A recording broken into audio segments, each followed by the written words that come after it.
School diversity inventory pries into students' sexuality, finances, religion. Students were traumatized, some were even brought to tears.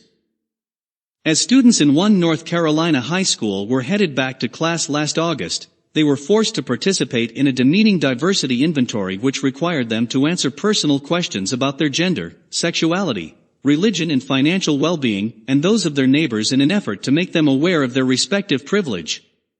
The disturbing assignment occurred in a 10th grade English class at Heritage High School in Wake Forest.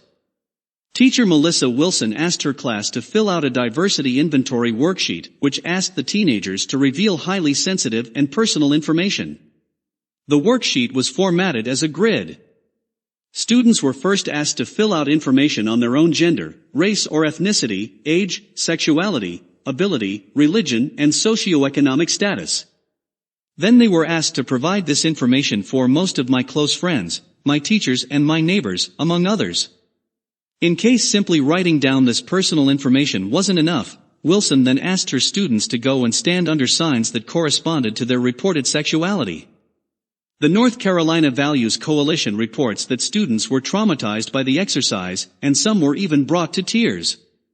At this morning's meeting, one parent said that her student had been experiencing PTSD from the incident, the report continues.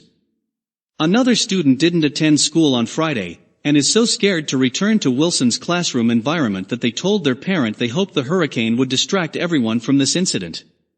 Another parent's child FaceTimed them in the middle of the classroom to tell them how uncomfortable they were with the assignment.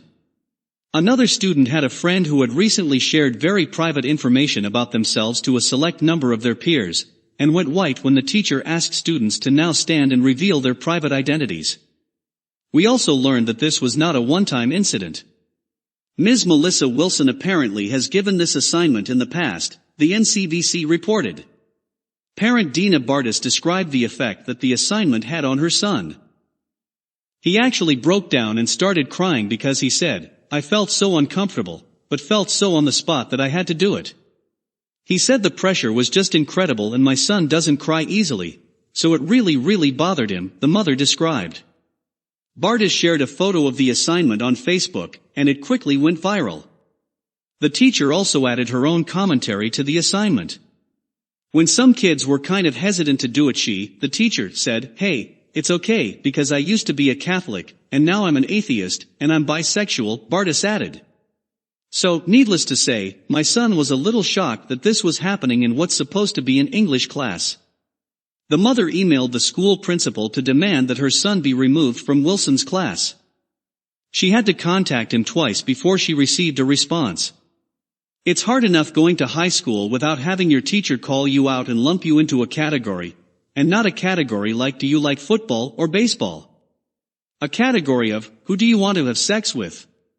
That's unacceptable, Bartis said. After numerous parents aired their concerns, the school released a statement noting that the principal reviewed the activity and resource and directed the teacher to discontinue the lesson immediately.